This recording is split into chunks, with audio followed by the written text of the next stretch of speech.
Padre, te damos tantas gracias por la oportunidad que nos das una vez más en ese día de venir a tu presencia, a tu casa, a reunirnos con nuestros hermanos que amamos profundamente, a contemplar y considerar a tu Hijo que nos ha salvado y aprender de tu palabra que nos instruye día a día. Padre, te pido que ese no sea el alimento que nos sostenga por toda la semana, sino la que abra nuestro apetito para que en nuestros hogares podamos amar tu escritura, amar tu palabra, vivir por tu palabra y que seamos personas que vivimos saturados de tu palabra. Padre, te pido que esto sea delicioso a nuestro ser, que se nos antoje conocerte mejor, porque de eso se trata la vida, de saber quién eres. Te amamos y es en tu nombre precioso que pedimos eso. Amén. No sé si alguna vez has enfrentado a algo difícil, algunos dirían imposible. Mi familia está pasando algo así ahorita. Hace 2 semanas le diagnosticaron cáncer de mama a mi hermana mayor que vive en Querétaro, no a Debbie, la que ustedes la mayoría conocen, sino a mi hermana mayor.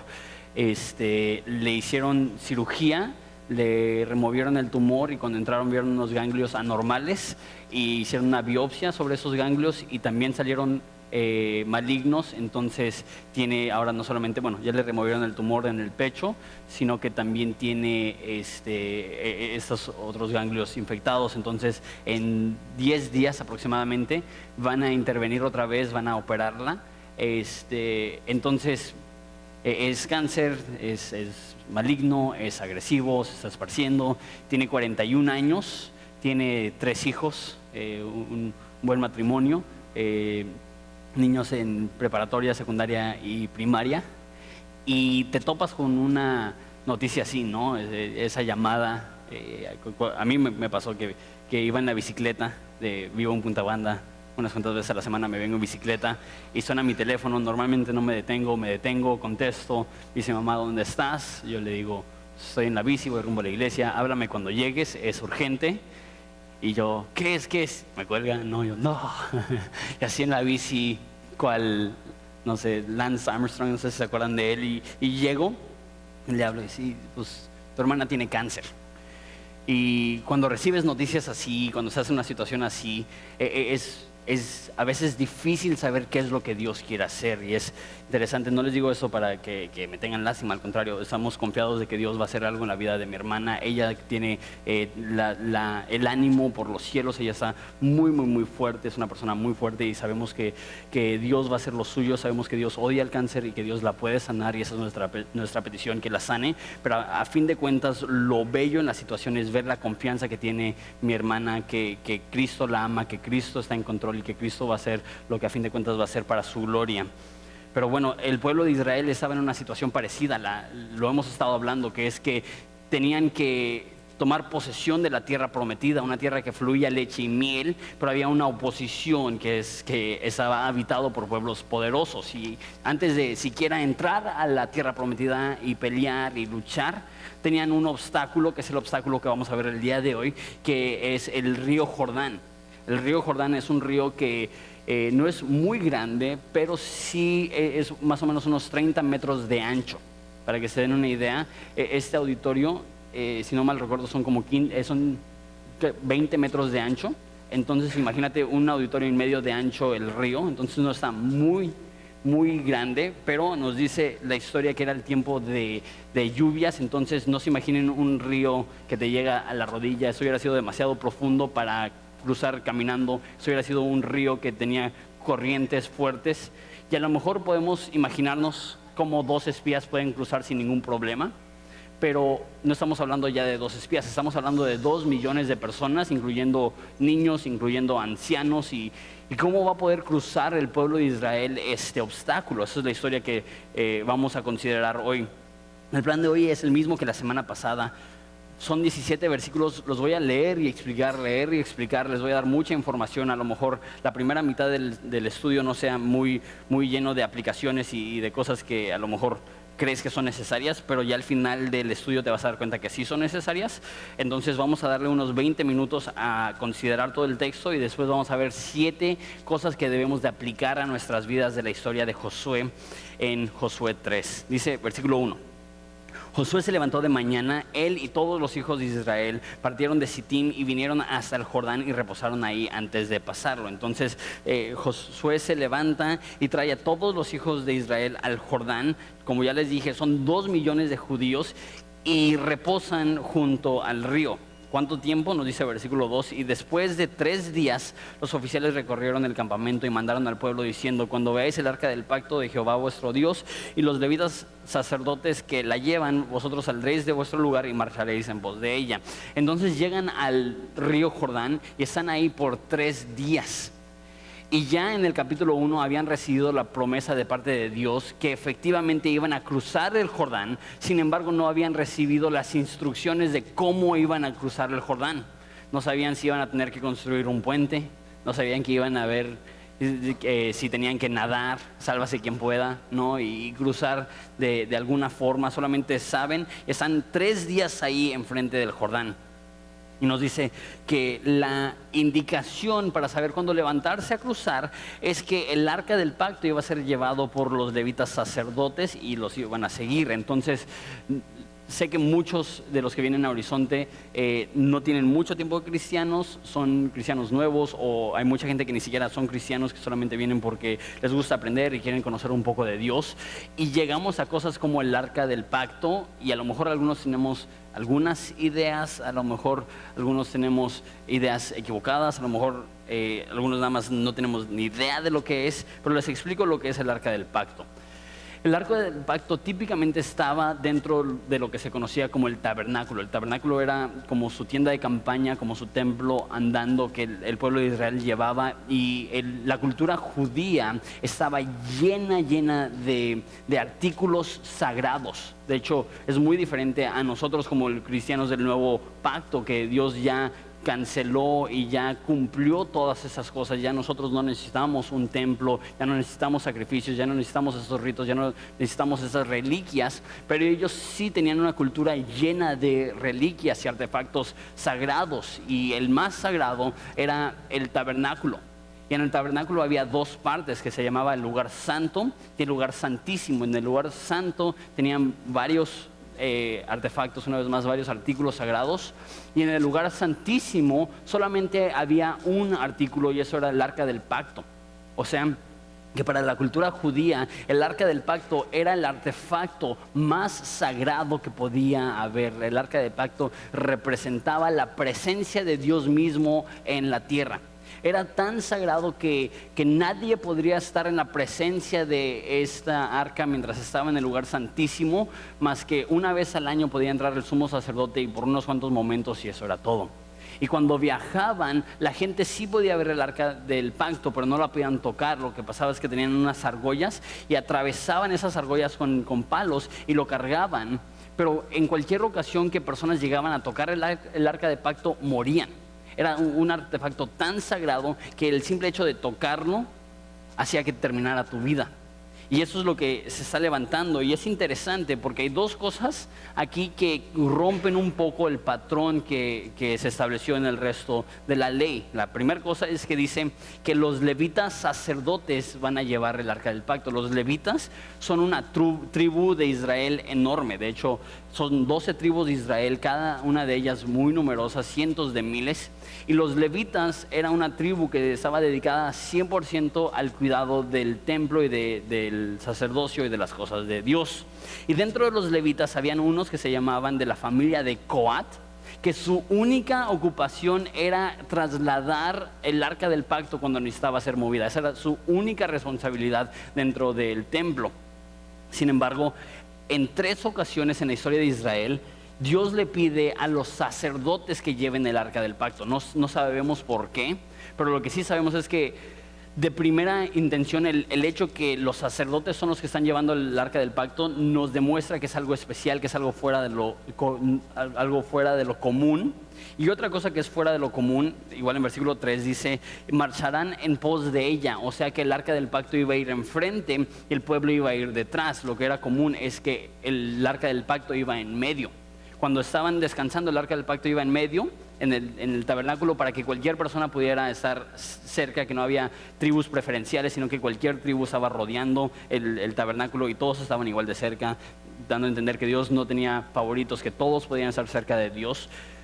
Pero cuando viajaban también iba enfrente la mitad de Israel, después el arca del pacto y después la otra mitad. Eso era por dos razones. La más obvia es para proteger el arca, que si hay una emboscada o algo así, pues no está expuesta al arca porque está totalmente rodeada de personas que darían su vida para protegerla. Y la otra razón es por lo mismo, que se sintiera que está el centro, que es accesible. Pero en este caso es lo contrario, no es accesible, está enfrente.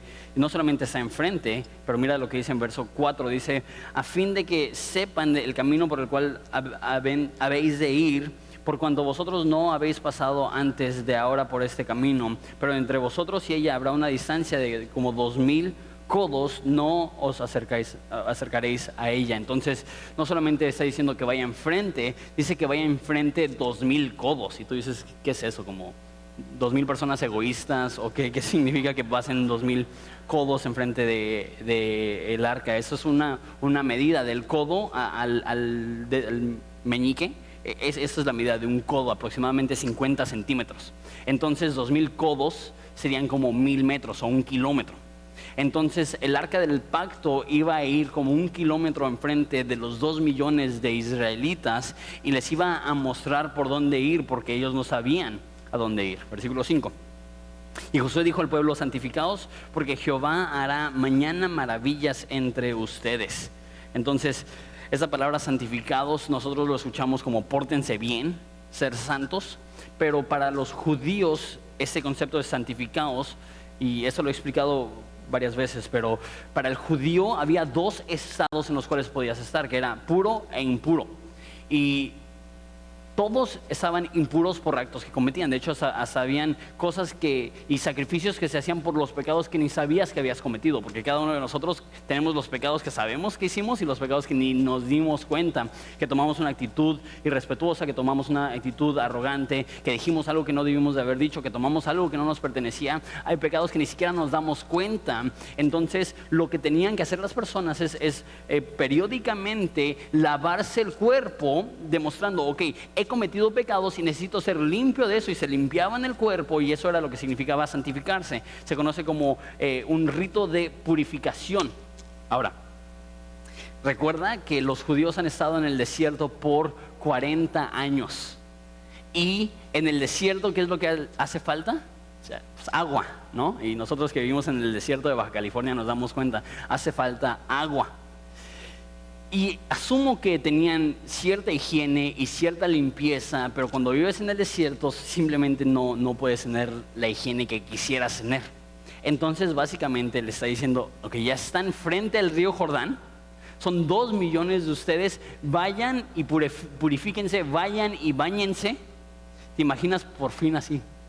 ¿No? Las personas después de años en el desierto, me imagino el agua así, lodo. Las personas, imagínate, es más, no nos imaginamos. Hablando de la Baja, vas a la Baja y hay 1000, 2000 personas y se nos hace un gentío. Ahora imagínate millones de personas entrando simultáneamente al río para lavarse. Y lo que es interesante de esto es que mucha gente ni siquiera sabe que el origen del bautismo cristiano es el rito de la purificación del Antiguo Testamento.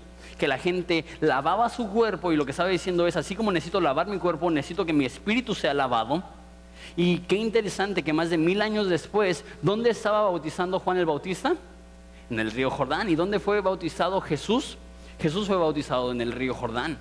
Y lo que es interesante de esto es que durante los 40 años que estaban en el desierto, los israelitas, aunque sabían de Dios, solamente sabían de Dios lo que sus padres les habían contado, lo que había pasado en Egipto, pero no tenían una relación muy personal con Dios, porque, y eso lo vamos a ver más a profundidad en 2 semanas, porque aunque eran judíos, el pacto que tenía Dios con los judíos es que se van a circuncidar. Si no sabes qué es eso, que te explique tu vecino.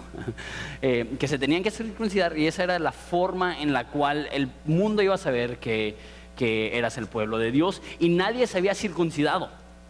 Entonces llega Josué, y de hecho el capítulo 5 va a tratar de cómo Josué circuncida a miles de hombres adultos. El episodio más sangriento de la película, ¿no? De la serie. Que ellos no tenían a lo mejor esa relación con Dios como deberían de tener, y era manifiesto por el hecho que ni siquiera se habían circuncidado. Y ellos llegar al Jordán para poder purificarse, para ellos hubiera sido como el primer paso en su relación con Dios. Muy parecido a ti y a mí cuando llegamos a los pies de Cristo, que lo primero que hacemos es que nos bautizamos. Cuando tendremos bautizos y será una oportunidad para hacer eso. Pero bueno, se purifican, dice, porque Dios va a hacer algo milagroso. Hablaremos más de eso en un momento. Dice versículo 6: y habló Josué a los sacerdotes diciendo: tomad el arca del pacto y pasad delante del pueblo. Y ellos tomaron el arca del pacto y fueron delante del pueblo. Entonces, aquí les está hablando Jehová a Josué. Jehová dijo a Josué: desde este día comenzaré a engrandecerte delante de los ojos de todo Israel, para que entiendan que como estuve con Moisés, estaré contigo. Entonces, una vez más murió Moisés, ahora está Josué, y Dios le está respaldando y está diciendo: te voy a dar la gracia que necesitas para que te respete el pueblo. Dice: te engrandeceré para que todo el pueblo sé que estoy contigo como estuve con Moisés. Y aquí está el mandamiento de Dios. Dice: tú pues mandarás a los sacerdotes que llevan el arca del pacto, diciendo: cuando hayáis entrado hasta el borde del agua del Jordán, pararéis en el Jordán. Esa es la única indicación que Dios le da a Josué. No le dice: voy a abrir el Jordán. Si sabes la historia, sabes que eso es lo que va a pasar. No le dice: van a poder pasar en seco, aunque si sabes la historia, sabes que eso va a pasar. Simplemente le dice: pídele a los sacerdotes que se metan al Jordán. Versículo 9. Y Josué dijo a los hijos de Israel: acercaos y escuchad las palabras de Jehová vuestro Dios. Y añadió Josué. Entonces eso es aún más de lo que Dios dijo. Dios dijo que los sacerdotes se metan al agua, y añadió Josué, diciendo: en esto conocerán que el Dios viviente está en medio de vosotros, y echará de delante de ustedes al cananeo, al eteo, al heveo, al fereceo, al gergeseo, al amorreo, al jebuseo y a todos los demás feos. Estoy seguro que están felices que su chamba no es pararse enfrente de cientos de personas y mencionar nombres extraños. Pero lo que está diciendo es que esa es una comprobación de que Dios va a estar con nosotros. Si Dios nos ayuda a cruzar el Jordán, nos demuestra que Dios nos va a ayudar también a vencer a estas tribus. Versículo 11. He aquí el arca del pacto del Señor de toda la tierra pasará delante de vosotros en medio del Jordán. Tomad pues ahora 12 hombres de las 12 tribus de Israel, uno de cada tribu, y cuando las plantas de los pies de los sacerdotes que llevan el arca de Jehová, Señor de toda la tierra, se asienten en las aguas del Jordán, las aguas del Jordán se dividirán, porque las aguas que vienen de arriba se detendrán en un montón. Eso es lo que se me hace extraordinario de Josué. Josué recibió la indicación: tú dile a los sacerdotes que metan sus pies al Jordán. Y hace 2 capítulos Dios le dijo a Josué: todos van a cruzar el río Jordán. Es toda la información que tenía Josué. Y Josué toma el paso de fe de decirle a todo el pueblo: Dios va a partir el río Jordán como partió el mar rojo. Eso no fue una promesa de Dios, eso no fue Dios que le dijo: lo voy a hacer. Esto es Josué, que tuvo tanta fe, tanta confianza para decir: yo sé que Dios nos va a respaldar, porque Dios va a abrir este río. Es una cantidad de fe extraordinaria. ¿Te imaginas que entren y que no suceda? Entran los sacerdotes y está pasando el agua, y así como que: métanse un poco más, ¿no? Y luego les llega acá: un poco más, y ya están así con el arca, ¿no? Sí, no se dividió el mar, perdón. Pero él tuvo la fe de decir: Dios abrirá el río para que podamos cruzar. Y el resto del capítulo narra la historia. Dice: aconteció que cuando partió el pueblo de sus tiendas para pasar el Jordán con los sacerdotes delante del pueblo llevando el arca del pacto, cuando se llevaba el arca, entraron en el Jordán, y los pies de los sacerdotes que llevaban el arca fueron mojados a la orilla del agua, porque el Jordán suele desbordarse por todas sus orillas todo el tiempo de la siega. Ese es el tiempo de la cosecha, el tiempo de la lluvia. Y las aguas que venían de arriba se detuvieron como en un montón bien lejos de la ciudad de Adán, que está a un lado de Zeretán, y las que descendían del mar del Arabá al mar salado se acabaron y fueron divididas, y el pueblo pasó en dirección de Jericó.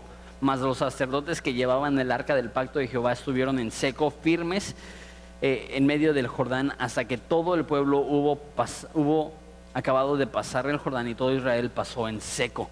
Entonces sucede tal cual dijo Josué: entran los sacerdotes, mojan sus pies y se seca el mar. Nos dice específicamente dónde se detuvo el agua. Hay gente que cree que a lo mejor hubo un terremoto, que a lo mejor causó un tipo de presa o algo así más arriba en el río. A lo mejor Dios, como lo hizo con el mar rojo, simplemente lo abrió. Aunque haya detenido el río en algún otro lugar, aquí dice que pasaron en seco. Entonces no cabe duda que esto fue milagrosamente un hecho de Dios y pudieron pasar. Okay. La pregunta es, ¿qué tiene esto que ver conmigo? Ok, qué padre que hace 3.500 años 2 millones de judíos cruzaron un río. Pero eso ¿qué tiene que ver conmigo? Eso ¿cómo me ayuda a mí? ¿Eso qué aporta a mi vida? Y es chistoso porque le pedí a varias personas que estuvieran leyendo el libro de Josué, y a uno le pregunté: ¿ya leíste el libro? Me dijo: sí. Y le pregunté: ¿qué opinaste? Y me dijo: pues aburrido e irrelevante. Dije: no, pues qué bueno que lo estamos estudiando. Porque lees el libro y la primera intención es: ok, son muchos datos históricos de una nación que vivió hace mucho tiempo, de guerras que pelearon, y pues qué padre, qué bonito, sí, Dios les ayudó, pero ¿cómo me ayuda eso a mí ahorita? Bueno, únicamente de este capítulo donde vemos que cruzan el río Jordán, quiero darles 7 cosas prácticas que pueden aplicar a sus vidas. 7 cosas prácticas que podemos aplicar a nuestras vidas. Entonces, si estás tomando apuntes, igual y las puedes escribir, si no, pues ahí te van. La primera es que necesitamos reconocer las señas que Dios está por hacer algo.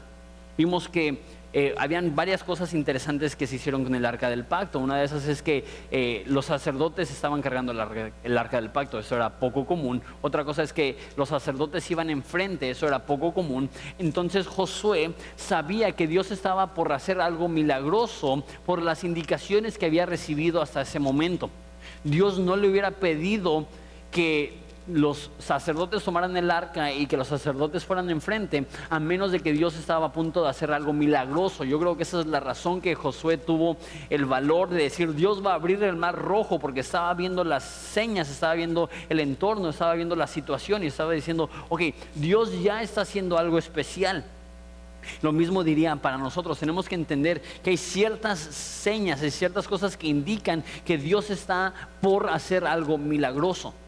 Y a lo mejor podría hablar de cosas específicas en nuestras vidas, pero hablo un poco acerca de México. Todo indica ahorita que Dios está empezando a hacer, probablemente ya empezó a hacer un avivamiento en México. Que hay un crecimiento extraordinario en las iglesias mexicanas. Es más, mucha gente no sabe esto porque asume, no, pues México ya conoce el evangelio porque México es católico, ¿no? Entonces, si todos son católicos, entonces todos ya saben el evangelio. Pero en cuanto a lo que se conoce como protestantes, aquellos que creen que la salvación es por fe y solamente por fe, en 1970 solamente era 1% de la población mexicana era evangélica o protestante. Hoy en día es alrededor de 10-12%. En 40 años ha habido un aumento de más de 10 veces la cantidad de cristianos que hay. Algunos de ustedes que son un poco mayores, que tienen tiempo en el cristianismo, se acuerdan de ese tiempo. Que hubo un tiempo en el cual en México conocer a un cristiano era la sorpresa más grande que te podías llevar. Que si de repente te topabas a alguien que estaba escuchando música cristiana, decías: ¿dónde? ¿No? Ahora estás diciendo que el vecino molesto apague Marcos Witt, ¿no? Pero hace tiempo conocer a una persona cristiana en la calle era ¡wow! ¿Y dónde te congregas? No, pues qué padre. Hoy en día, y más en Ensenada, a cada rato vemos carros que tienen las calcomanías cristianas, entras a negocios y tienen música cristiana, hay muchísimos cristianos y le damos gracias a Dios por eso. Pero ¿sabes qué? El cristianismo evangélico en México solo sigue creciendo. Es más, según un estudio, México es el tercer país donde hay un crecimiento más grande de cristianos evangélicos de todo el mundo, detrás solamente de las Filipinas y de Brasil. Entonces, aunque tú no lo sepas, son tiempos extraordinarios en México, donde millones de personas se están convirtiendo al cristianismo, están teniendo sus vidas transformadas, y es un momento crítico. Tenemos que reconocer las señales que Dios está haciendo algo, y siempre es un buen momento para servir a Dios, pero en México ahorita es un momento crítico. Eso es un momento crítico donde podemos decir, yo fui parte del gran avivamiento que tuvo México en los años 2020, o no sé. Yo fui parte de este gran mover del Espíritu de Dios a nivel nación. Y a lo mejor, si no viajas o si no tienes muchos contactos o muchas amistades en iglesias, no lo notas. Pero Dios está haciendo algo extraordinario en las iglesias mexicanas, y es un honor y un privilegio y una bendición enorme que tú y yo podamos ser parte de ello. Dios está haciendo algo grande, y tenemos que darnos cuenta que no hay mejor momento para invertir nuestras vidas en la evangelización de México que ahorita. Punto número 2. Dios es el que nos dice a dónde ir. Dios nos dice a dónde ir. La razón que el arca del pacto debía ir enfrente, según el versículo 4, es porque ellos no habían estado ahí antes. O sea que porque ellos no conocían el camino, el arca de Dios les iba a guiar. Que cuando estamos caminando por lo desconocido, es cuando es más importante pedirle a Dios guianza. Y es trágico que en ocasiones, aunque se escucha muy lógico, ¿no? Que aunque si somos cristianos, en momentos de incertidumbre, lo primero que tenemos que hacer es buscar la guianza de Dios. Pero ¿qué es lo que pasa? En momentos de inseguridad se nos va el rollo y es lo último que hacemos. Y me incluyo. Y es evidente, y eso lo he dicho antes, por frases como, pues ahora lo único que podemos hacer es orar. ¿Qué significa eso? Que ya hemos intentado absolutamente todo, nada funcionó. Pues ahora lo último que podemos hacer es orar, ¿no? La guianza de Dios, la guía de Dios no debe ser el último recurso después de que hemos agotado todas las demás opciones, sino la primera opción que decimos, Dios, no tengo idea a dónde ir, no tengo idea a dónde dirigirme, no tengo idea qué es lo que estoy haciendo, por favor, guíame. No sé qué estás viviendo, no sé qué incertidumbre tienes, no sé qué cambios has vivido, no sé qué se te ha presentado en este momento. Pero déjate digo esto, Dios quiere guiarte. Nos dice en Isaías 9:6 que uno de los nombres de Dios es que Él es consejero. Y la palabra consejero no significa alguien que da sugerencias. La palabra consejero ahí literalmente significa llevar de la mano. ¿Alguna vez has llevado de la mano a un niño? Eso es lo que tengo que hacer con Juanito. Cuando vamos a cruzar la calle y a veces él no quiere. A veces le agarro la mano y apenas tiene 2 años y medio y ya hace esto. Como que le da pena que lo vean, ¿no? Con su papá agarrado de la mano. ¿Y por qué le estoy ofreciendo la mano? Protección, guianza. Y es exactamente lo mismo, aunque no vemos a Dios y no entendemos lo que hace Dios, Dios de alguna forma quiere guiarnos, llevarnos de la mano y decirnos, yo te puedo mostrar por dónde ir. Dios quiere mostrarnos a dónde ir. Punto número 3. Dios siempre va enfrente. Y a lo mejor eso se escucha lo mismo, que Dios te enseña a dónde ir, porque el arca del pacto iba enfrente. Pero aquí no estoy hablando tanto de dirección, sino más bien de prioridad. Que el hecho que el arca del pacto va enfrente, lo que estaban diciendo es que esto es lo más importante, eso es lo prioritario. Eso lo hablamos mucho en la serie de Ageo, que Dios debe ser el primero, que Él debe ser el más importante, que Él debe tener la prioridad en nuestro tiempo, en nuestro presupuesto, con nuestros talentos, con nuestro esfuerzo. Dios debe ser el primero. Punto número 4. Ese lo voy a dar un poco más de tiempo porque creo que es importante y creo que esto es, a lo mejor de todos los puntos, el más importante para nuestra iglesia en particular y particularmente para los jóvenes. Punto número 4 es: no tomamos a Dios a la ligera. No tomes a Dios a la ligera. La razón que necesitaban haber 1 kilómetro entre el arca del pacto y las personas, no era porque Dios no quería estar con las personas, sino para proteger a las personas, porque Dios es santo y necesita haber este respeto, esa distancia.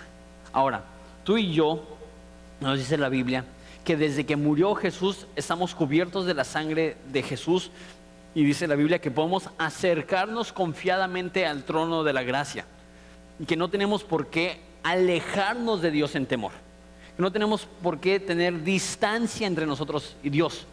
Sin embargo, veo yo que es muy común la actitud de tomar a Dios a la ligera. Sí, no, sí, de repente voy a la iglesia y de repente pienso en Dios y de repente leo la Biblia y de repente, pero no hay una convicción profunda que Dios es el dueño de nuestras vidas. Que con Dios no se juega, con Dios no se mete, que Dios arde en santidad y que Dios no tolera la maldad. Y sí creemos que Dios es nuestro hermano, y sí creemos en Jesús, y sí creemos que Dios es nuestro Padre, y sí creemos que Dios es nuestro amigo, pero eso no cambia el hecho que Dios merece la máxima, el máximo honor y el máximo respeto.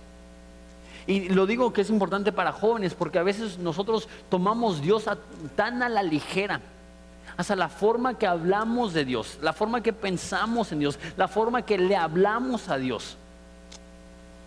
Y muchas veces es que cuanto más cerca te sientes de alguien, a veces más bajas la guardia. Eso se ve mucho en familias, eso se ve mucho en relaciones románticas, que a veces las personas que tratamos con menos respeto son las personas que están más cercanas a nosotros, ¿no? ¿Alguna vez le has faltado el respeto a alguien que está dentro de tu familia? ¿O solamente yo? ¿Alguna vez le has dicho algo a tus hijos o a tu esposo o a tu esposa o a tus padres o a tus tíos?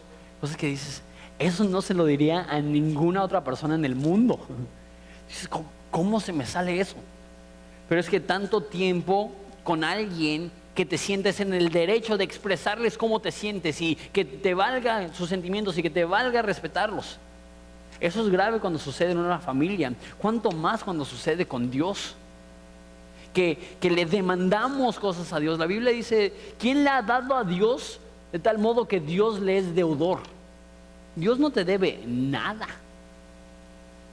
La Biblia dice que Dios está en los cielos y nosotros en la tierra, entonces nuestras palabras deben de ser pocas.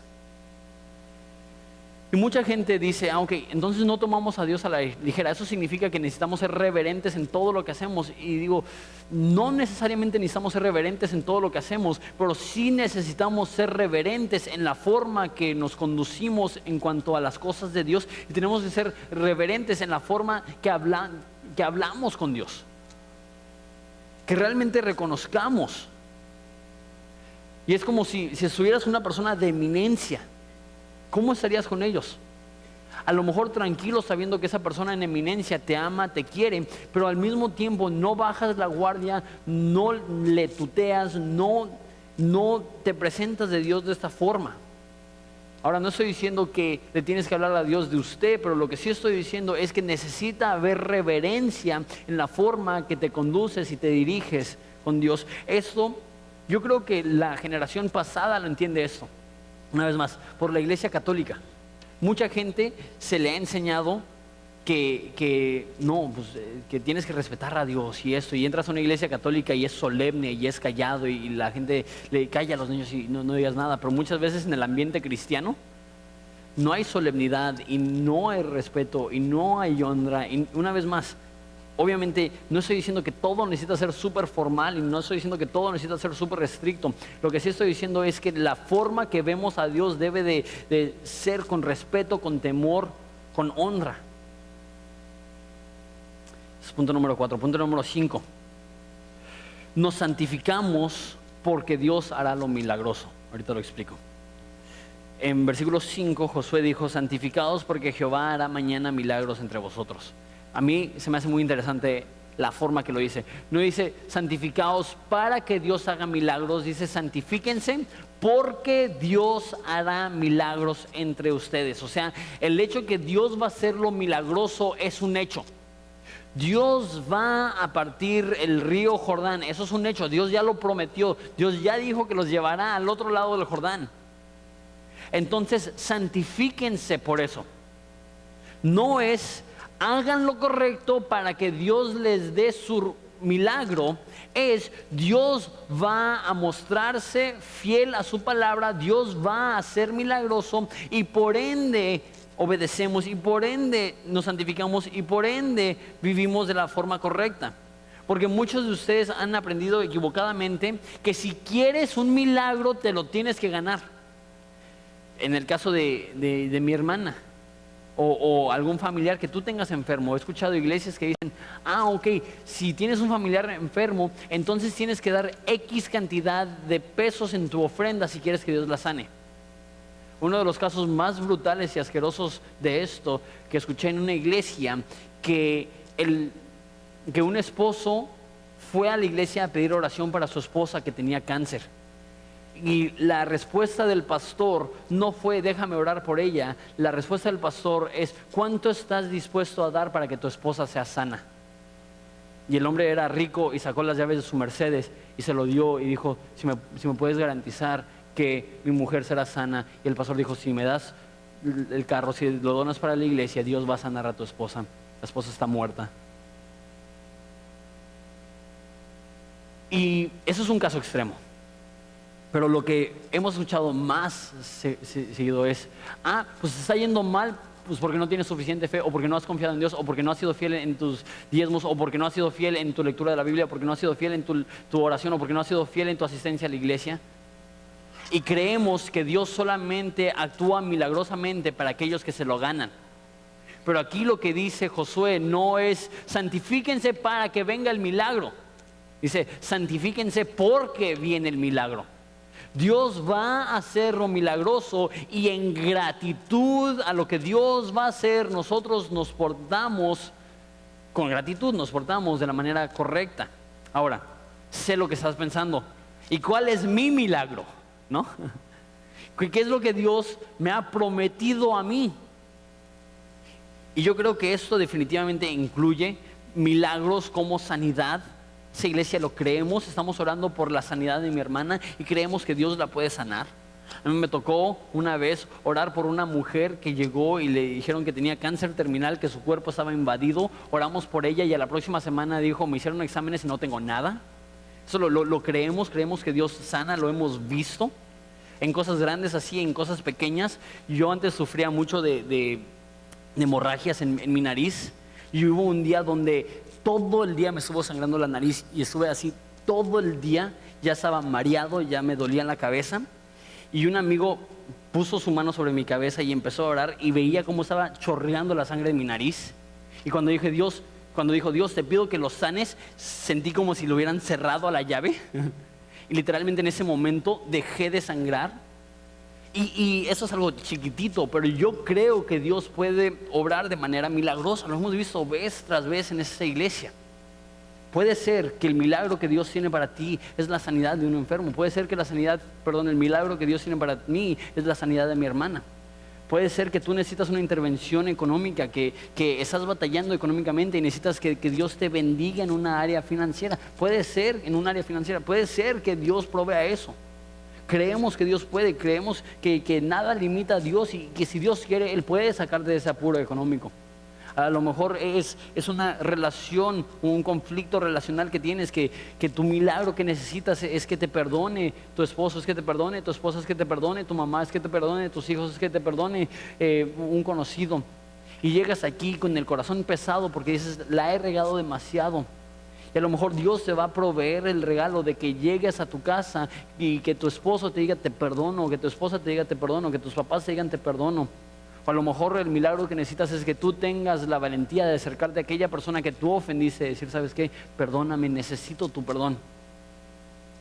Todos esos milagros los veo en la Biblia como algo accesible. Sin embargo, estas cosas no se ganan. Estas cosas no se negocian. ¿Cuántas personas no han dicho, más cuando tienen un familiar enfermo? Yo creo que eso es más cuando nos sentimos tan desesperados que intentamos negociar con Dios. Decimos, Dios, si sanas a esa persona, te prometo que voy todos los domingos del 2016 a la iglesia. No. Si sanas a mi mamá, te prometo que te voy a dar el 20% de mis ingresos. Bueno, eso probablemente no están tan desesperados. Y dice, no, si sanas a tal persona, te prometo que ya no voy a decir groserías. Intentamos negociar con Dios y ese es el problema. Podemos pedirle a Dios, Dios es un buen Padre, y podemos venir a Dios en humildad y decir, Dios, estoy en un hoyo económico, ayúdame. Dios, mi familiar está enfermo, ayúdame. Dios, mis circunstancias son adversas, ayúdame. Dios, hay problemas en mi matrimonio, ayúdame. Eso no tiene nada de malo, pero es ponerlo en manos de Dios y decir, Dios, tú vas a operar como tú quieras. Sin embargo, yo creo que Dios hace esos milagros, pero yo creo que hay ciertos milagros que están garantizados. Sobre todo, el milagro de la salvación para aquellos que creen en Dios.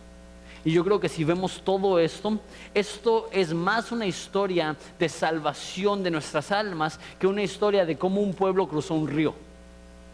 Porque hay un obstáculo para el pueblo de Israel y solamente lo podían vencer con un milagro. De la misma forma hay un obstáculo para ti y para mí. Y eso es que no podemos alcanzar la tierra prometida, que no podemos alcanzar la comunión con Dios, que no podemos alcanzar la convivencia con Dios. Entonces Dios abre un camino a través de la cruz para que nosotros podamos tener salvación. El milagro más grande que podemos tener no es la sanidad física, no es la reconciliación relacional, no es el apoyo económico de parte de Dios. El milagro más grande que tú y yo podemos experimentar es que Dios vea a alguien tan perdido como nosotros y que diga, te amo, te perdono y te puedo dar una nueva vida. Y eso es una garantía para todos aquellos que creen en Jesús. Entonces, en ese aspecto, no obramos para nuestro milagro de salvación.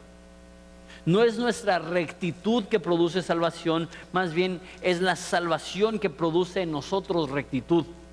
No vivimos en santidad para que Dios nos dé salvación, sino porque Dios ha sido tan bueno con nosotros y nos ha salvado que tenemos en agradecimiento el deseo de vivir en santidad.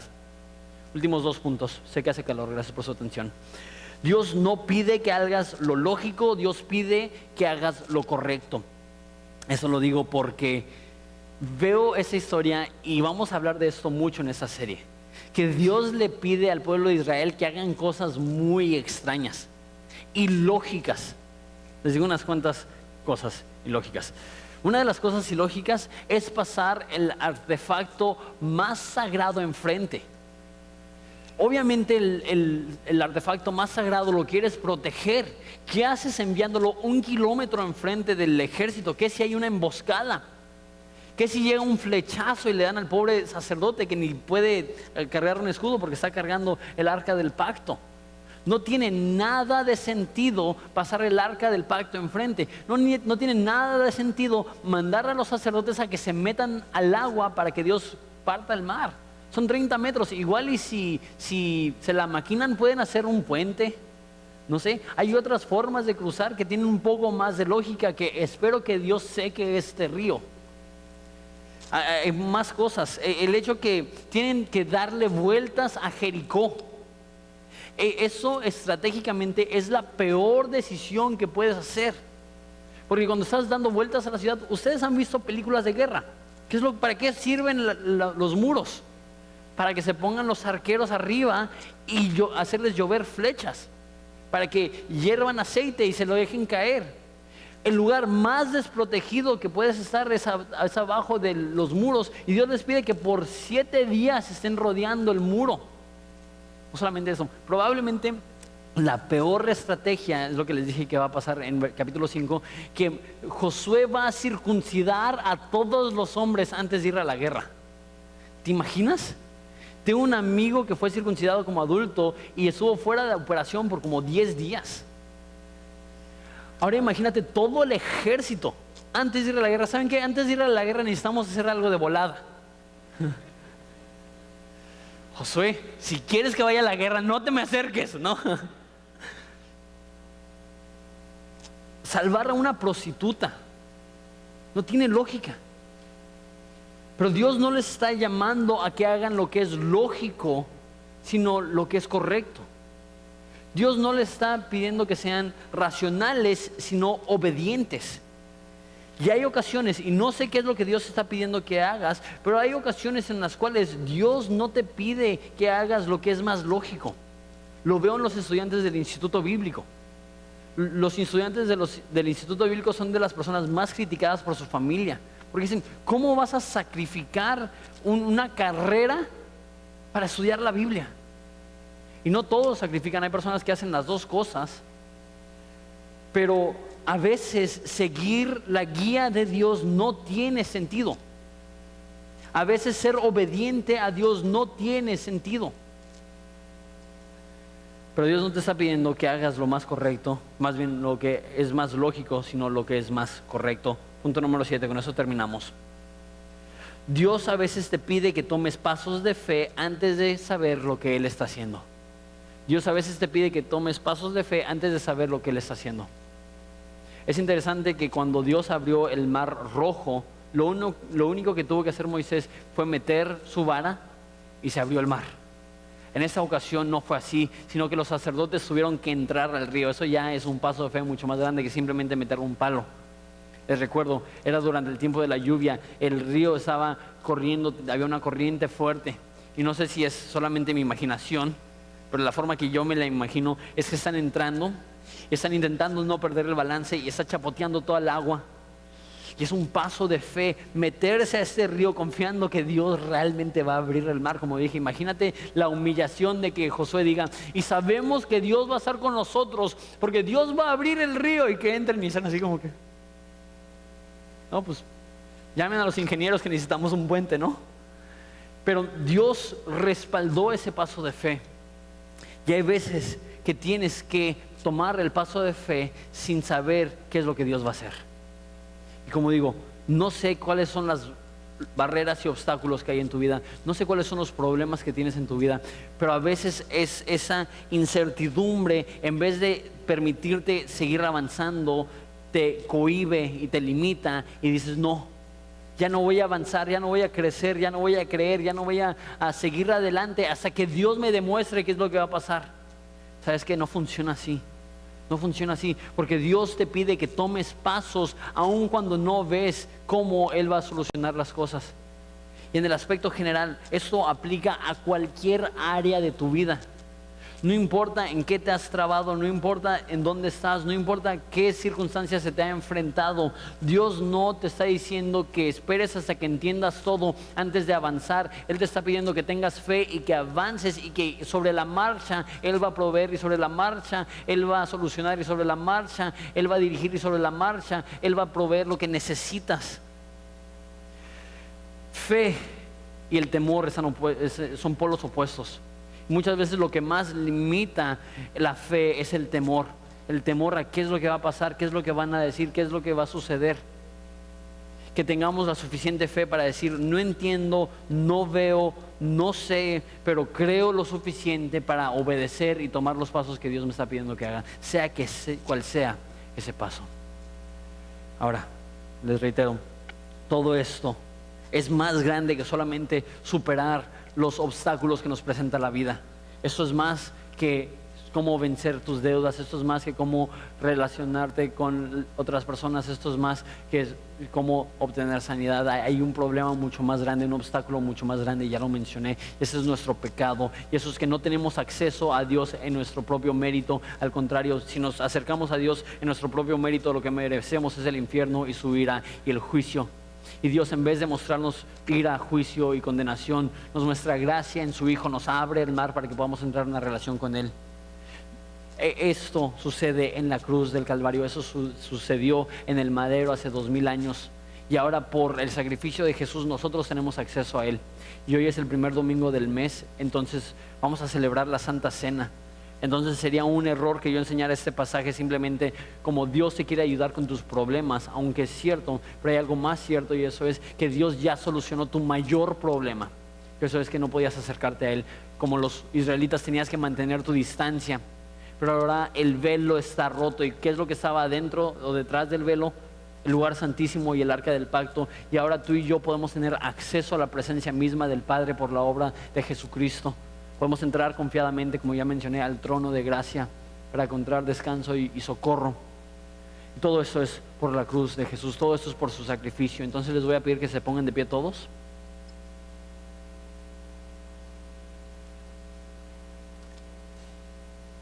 Y vamos a repartir los elementos de la Santa Cena. Les voy a pedir por favor que no participen hasta que todos hayan sido servidos. Y después voy a salir a orar otra vez, pero vamos a orar ahorita. Padre, te doy gracias por el libro de Josué.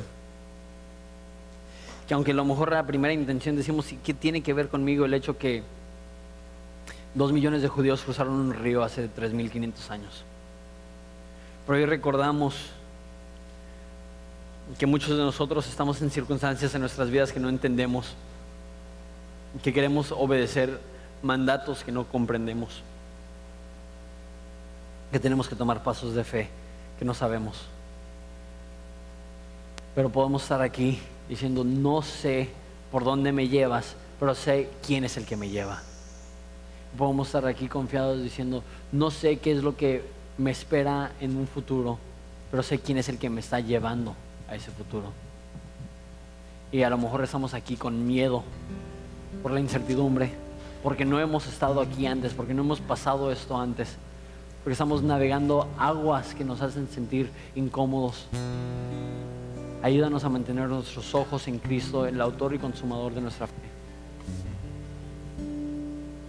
Ayúdanos a entender que sin importar qué prueba se nos ha enfrentado, el milagro más grande de salvación lo tenemos garantizado.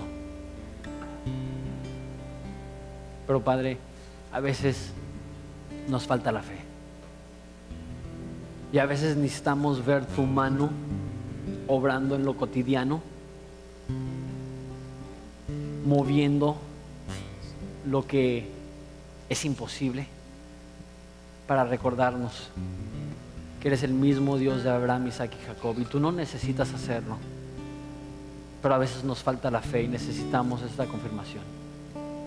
Padre, te pido que operes de este modo, que te luzcas de este modo como un Dios fuerte, sanador. Pido por aquellos que están sufriendo enfermedad, pido que intervengas. Por aquellos que necesitan una intervención económica, que proveas. Por aquellos que necesitan una restauración relacional, que tú les humilles y que pidan perdón. Y si ellos son los que han sido ofendidos, que ellos puedan también otorgar perdón. Te damos gracias, Jesús, porque creemos que es un momento oportuno.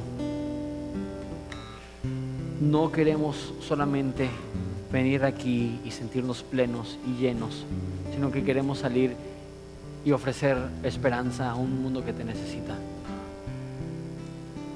No basta con conocerte, queremos darte a conocer. No basta con conocer el Evangelio, queremos comunicar las buenas noticias, que hay salvación para cualquier persona que crea en ti. Gracias por tu sacrificio en aquel madero hace 2000 años. Estamos agradecidos por ello. Amén. Hola, mi nombre es José Michel, soy uno de los pastores aquí en Horizonte Ensenada, encargado del Ministerio de Producción. Si este ministerio ha sido de bendición para tu vida, nos gustaría que nos mandaras tu historia. Escríbenos a horizonteensenada@gmail.com. También, si quieres bendecir económicamente a nuestro ministerio, puedes ir a horizonteensenada.org/dar. Solo te pedimos que lo que des no interfiera con lo que hace tu iglesia. Gracias. Porque de tal manera amó Dios al mundo